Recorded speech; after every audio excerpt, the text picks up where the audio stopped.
Hello বন্ধুরা, আশা করি সকলে অনেক ভালো আছো। আজকে আমি তোমাদের একটি অসাধারণ রোমান্টিক কমেডি মুভি দেখাতে চলেছি।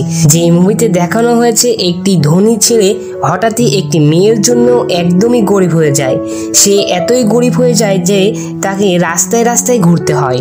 তো তারপরে তাদের জীবনে কি কি ঘটতে চলেছে সেটি যদি দেখতে হয় তাহলে অবশ্যই আমার ভিডিওটি সম্পূর্ণ দেখতে হবে। তো চলো আর কথা না বাড়িয়ে সরাসরি মুভির কাহিনীটি শুরু করা যাক।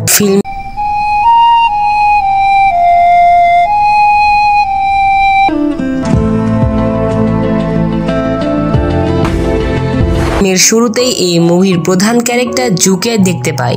জু হচ্ছে ধনী পরিবারের একটি ছেলে। সে শপিং মলে আসে তার গার্লফ্রেন্ডকে প্রপোজ করার জন্য, আর তার গার্লফ্রেন্ডের নাম হলো মোমো। সে ওই শপিং মলেই শপিং করছিল। জু মোমোকে ফোন করে গ্রাউন্ড ফ্লোরে আসতে বলে। গ্রাউন্ড ফ্লোরে আসার জন্য মোমো যখন লিফটে ওঠে তখন লিফটে আরেকটি মেয়ে ওঠে যার নাম হলো নান। নান হচ্ছে এই মুভির প্রধান ফিমেল ক্যারেক্টার এবং সেও মোমোর মতো সেম ড্রেস পরেছিল।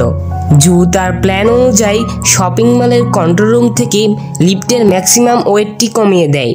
মোমো নানকে বলে যে তার জন্যই লিফট ওভারলোড হয়ে গিয়েছে, কিন্তু নান বের হয়ে আসার পরও লিফট ওভারলোড দেখাচ্ছিল। তাই মোমো বেরিয়ে আসে আর নান ঢুকে পড়ে, কিন্তু এবার আর লিফট ওভারলোড দেখাচ্ছিল না।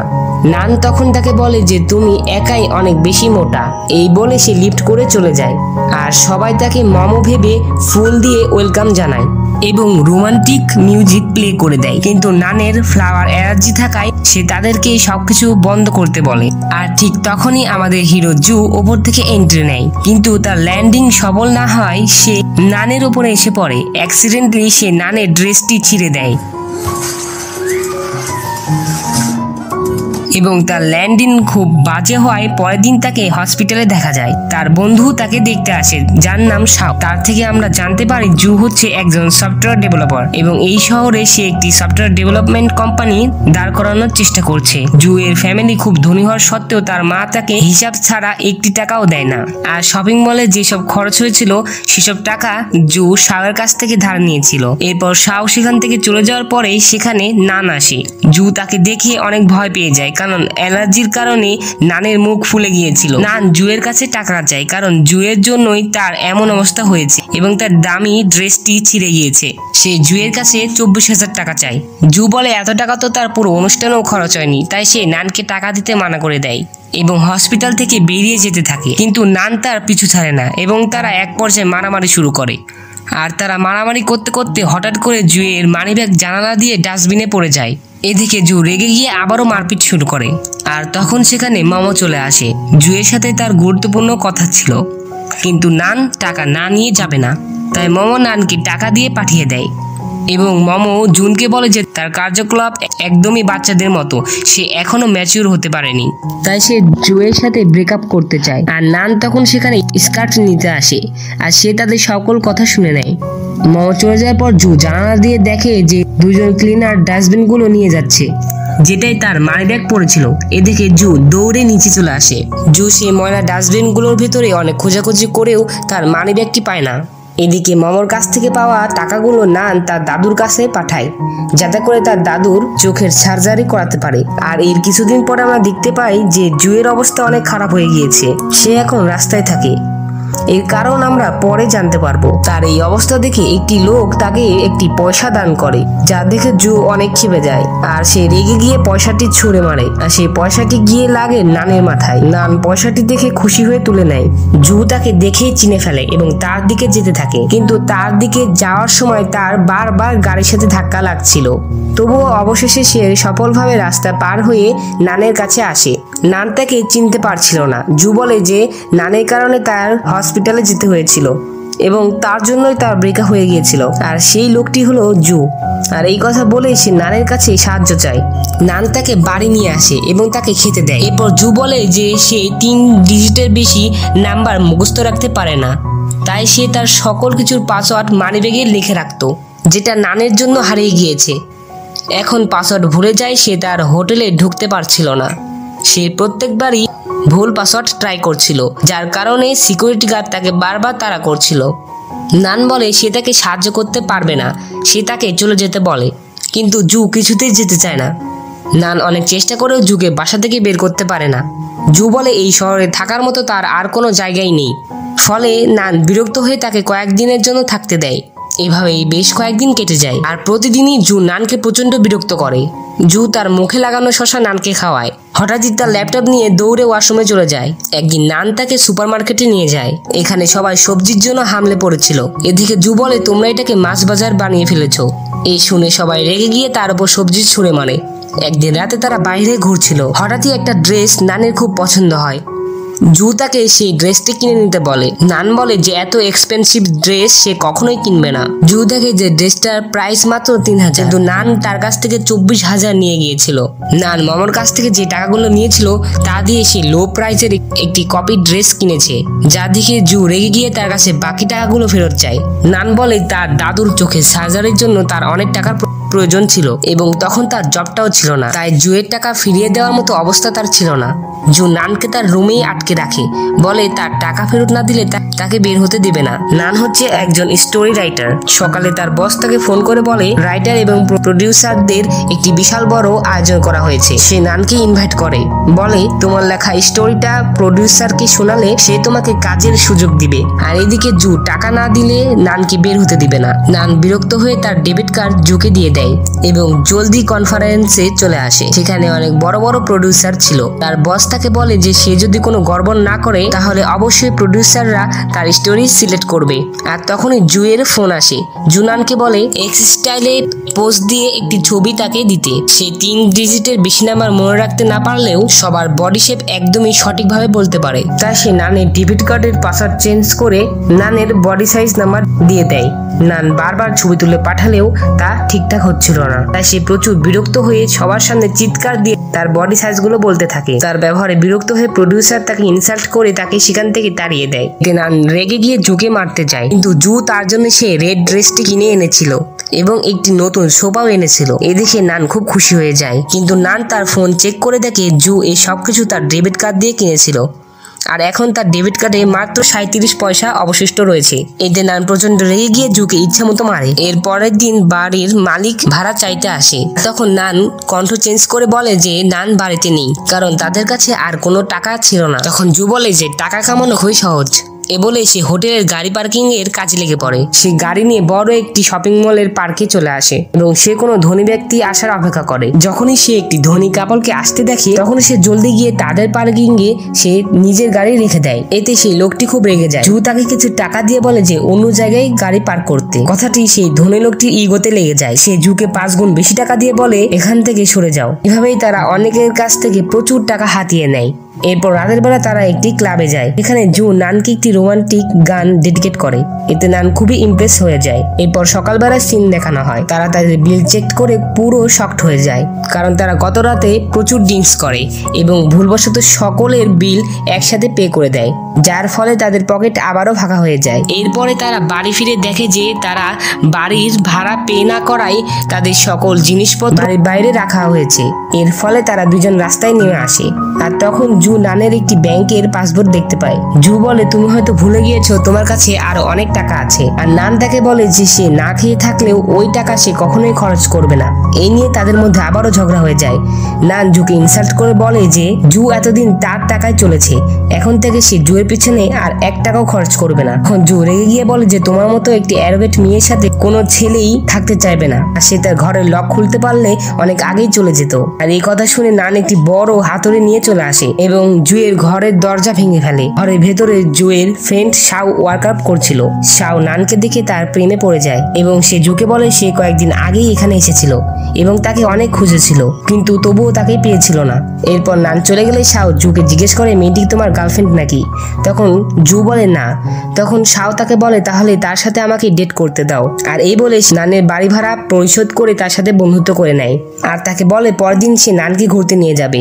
এই কথা বলে পরের দিন সে নানকে ঘুরতে নিয়ে যেতে আসে। আর তাদেরকে একসাথে দেখে জুয়ের সহ্য হচ্ছিল না। আর জুয়ের এই অবস্থা দেখে একটি ছেলে তার মজা নেয়। আর তখন জু রেগে গিয়ে ছেলেটিকে মারতে শুরু করে। নানের সামনে শাওকে অকওয়ার্ড ফিল করার জন্য সে শাওয়ের সাথে উঠে পড়ে লাগে, কিন্তু শাও নানকে নিয়ে নানের লেখা একটি গল্পের শো দেখতে চলে আসে। জু তাদেরকে ফলো করতে শুরু করে। এবং নানের পাশের সিটে গিয়ে বসে। সেই শোতে নানের একটি অ্যাক্টিং ছিল। অ্যাক্টিং করার সময় নান রশিতে আটকে যায়। এই দেখে তারা দুজন নিজেদের মধ্যে মারামারি শুরু করে দেয় যে কে আগে নানকে বাঁচাবে। নান নিচে পড়ে যায়, কিন্তু তখনও তারা দুজন থামেনি। তারা উপর থেকে নিচে পড়ে যায়। দর্শকরা তাদেরকেও অ্যাক্টর মনে করে এবং এই বোরিং শোটা তারা এনজয় করছিল। এরপর শো থেকে বেরিয়ে শাও এবং নান কথা বলছিল। জু প্রচন্ড জেলাস ফিল করে এবং সেখান থেকে নানকে নিয়ে দৌড়ে চলে যায় এবং তাকে একটি ভ্যানে বসিয়ে যখন পালাতে থাকে তখন শাও তার গাড়ি নিয়ে চলে আসে এবং সে বলে, তোমার কি মনে হয় তুমি আমার চেয়ে দ্রুত যেতে পারবে? তখন জু একটি গলির মধ্যে ঢুকে পড়ে আর শাও তখন আর যেতে পারে না। গলি থেকে বের হতেই তারা একটি গাড়ির সাথে অ্যাক্সিডেন্ট করে আর সেই গাড়িতে ছিল জিয়াং নামের একটি ছেলে। জিয়াং হচ্ছে নানের প্রথম বয়ফ্রেন্ড। তারা একে অপরকে দেখে শকড হয়ে যায়। এর কিছুক্ষণ পর জিয়াং এর বর্তমান ওয়াইফ নানকে ফোন করে। সে ভেবেছিল নান হয়তো ইচ্ছা করেই জিয়াং এর গাড়ির সাথে ধাক্কা খেয়েছে এবং তাকে বলে সাহস থাকলে তার সাথে দেখা করতে। পরের দিন জিয়াং এর ওয়াইফের সাথে দেখা করার জন্য নান সেই রেড ড্রেসটি পরে রেডি হয়ে যায় যা জু তার জন্য কিনে এনেছিল। এই ড্রেসটি পরে তাকে অনেক বেশি গর্জিয়াস লাগছিল, তাই জু তাকে অবাক হয়ে দেখতে থাকে। এরপর নান শাওকে নিয়ে জিয়াং এর ওয়াইফের সাথে দেখা করতে আসে। জিয়াং এর ওয়াইফ বলে, তুমি নিশ্চয়ই ভয় পেয়ে গিয়েছো, তাই জন্যই তো তোমার সাথে দুজন বডিগার্ডও এনেছো। আর তখনই জু তাদের মাঝে চলে আসে এবং বলে সে নানের বয়ফ্রেন্ড। আর শাও বলে ও মজা করছে, আসলে আমি নানের বয়ফ্রেন্ড। নান বলে যে ওরা দুজন আসলে আমার ফ্রেন্ড। জিয়াং এর ওয়াইফের প্ল্যান অনুযায়ী নানের গায়ে খাবার ফেলানো হতে থাকে, কিন্তু জু খুবই চালাকির সাথে সেই খাবার উল্টো তাদের গায়ে ফেলে দেয়। ফলে জিয়াং এর ওয়াইফের চেহারার 12টা বেজে যায়। সে আয়নায় নিজের চেহারার অবস্থা দেখে বেহুশ হয়ে যায়। এরপর নান জুয়ে সেই পাসবুকটি তাকে ফিরিয়ে দেয় যা সে জুকে বলেছিল সে কখনোই খরচ করবে না। এরপর জু এবং নান বাসে করে বাড়ি ফিরছিল। নান তার অতীত সম্পর্কে জুকে বলতে থাকে। সে বলে যে এই শহরে আমি যখন প্রথম এসেছিলাম তখন আমার ঠিকভাবে খাবারও জুটতো না। তখন জু বলে যে তুমি তাহলে বাড়ি ফিরে গেলে না কেন? তখন নান বলে আমি শুধু যাইনি জিয়াং এর জন্য। তখন জু বলে যে ওই বাজে ছেলেটার জন্য তুমি না খেয়ে থেকেছিলে। নান বলে যে সে তখন মোটেও এমনটা ছিল না, আমরা ছিলাম ক্লাসমেট, আমরা একজন আরেকজনকে প্রচন্ড ভালোবাসতাম। আমি বড় একটি কলেজে ভর্তি হতে চাইতাম যার জন্য আমার দাদু অনেক কষ্ট করে অনেক টাকা জমিয়েছিল। অন্যদিকে জিয়াং এর ফ্যামিলি ছিল আরো বেশি দরিদ্র, এই কলেজে ভর্তি হতে পারছিল না, তাই আমি সব টাকাগুলো তাকে দিয়ে দিলাম। এই জন্যই আমার আর কলেজে ভর্তি হওয়া হলো না। আমি দাদুকে মিথ্যা বলেছিলাম যে আমি কলেজে ভর্তি হয়েছি। আসলে আমি তখন জিয়াংকে সাপোর্ট করার জন্য টিউশনে পড়াতাম, রাস্তায় ফল বিক্রি করতাম, ভালো কিছু খাওয়ার আগে তার জন্য রেখে দিতাম। এমনকি বাইরে তুষারপাত হলেও তার জন্য অনেক চিন্তা হতো, কিন্তু সে আমার ভালোবাসার প্রতিদান কখনোই দেয়নি। সে কথা দিয়েছিল যে গ্র্যাজুয়েশনের পরে চাকরি পেলে সে আমাকে কলেজে ভর্তি করাবে, কিন্তু চাকরি পেয়ে সে তার বসের মেয়েকে বিয়ে করে নিল এবং আমাকে কতগুলো টাকা ধরিয়ে দিল। বলল তার জন্য আমি যা খরচ করেছি তার চেয়ে বেশি টাকা এখানে রয়েছে। এই কথা শুনে জু বলে তোমার স্টোরিটা আসলেই খুব কষ্টের।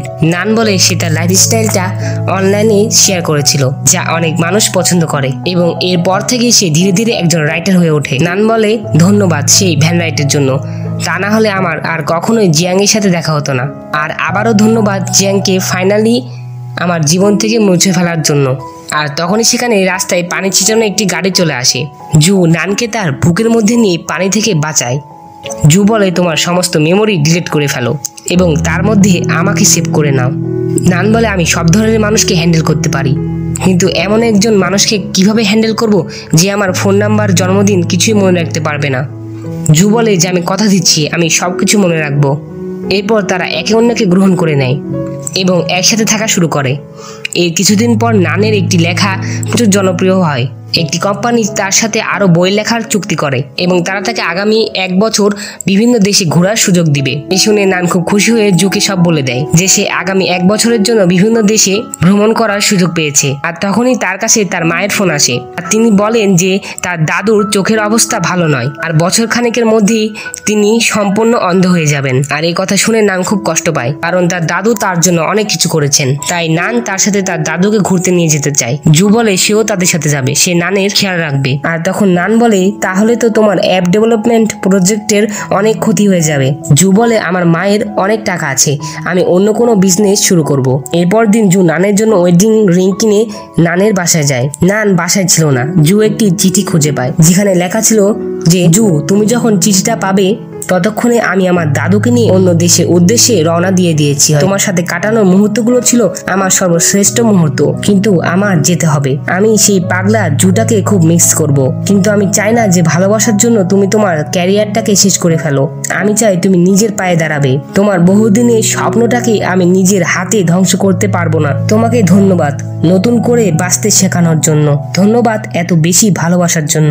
আমাকে ক্ষমা করে দিও সেলফিশের মতো তোমাকে একা রেখে চলে যাওয়ার জন্য। আর 1 বছর পর যখন আমি ফিরে আসবো, তখন আমি আত্মনির্ভরশীল একজন জুকে দেখতে চাই, আর তুমি হয়তো আগের চাইতে একজন বেটার নানকে দেখতে পাবে। আর আমি চলে যাচ্ছি, গুড বাই জু, আই লাভ ইউ। আর এরপর 1 বছর কেটে যায়। জুর এখন একটি সাকসেসফুল ডেভেলপমেন্ট কোম্পানি রয়েছে। জুয়ের মা তাকে বলে তুমি কি এখনো সেই মেয়েটির অপেক্ষায় আছো? জু বলে হ্যাঁ।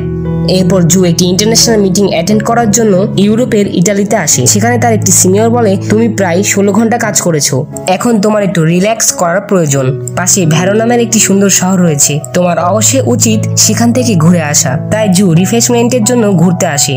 সেখানে একটি দেওয়ালে মানুষ তাদের মনের কথাগুলো লিখে যেত। সেখানে জু একটি চিরকুট দেখে বুঝতে পারে এটা নানের হাতের লেখা, আর সে সেখানে নানের মতো কাউকে দেখতে পায়। এ দেখে সে চিৎকার করে নানকে ডাকতে থাকে, আর সেখানে একসাথে অনেকগুলো কাপড়ের ওয়েডিং হচ্ছিল। আর এরপর জুয়ের সাথে সাথে সেখানকার সবাই নানকে ডাকতে থাকে। তাদের কণ্ঠ শুনে নান সেখানে চলে আসে এবং জুকে দেখতে পায়। আর তখন জু বলে তুমি কি জানো, প্রত্যেক দিন, প্রত্যেকটা ঘন্টা, প্রত্যেকটা মিনিট আমি তোমাকে মিস করেছি। তুমি বলেছিলে আমি তোমার ফোন নাম্বার, জন্মদিন কিছুই মনে রাখতে পারবো না।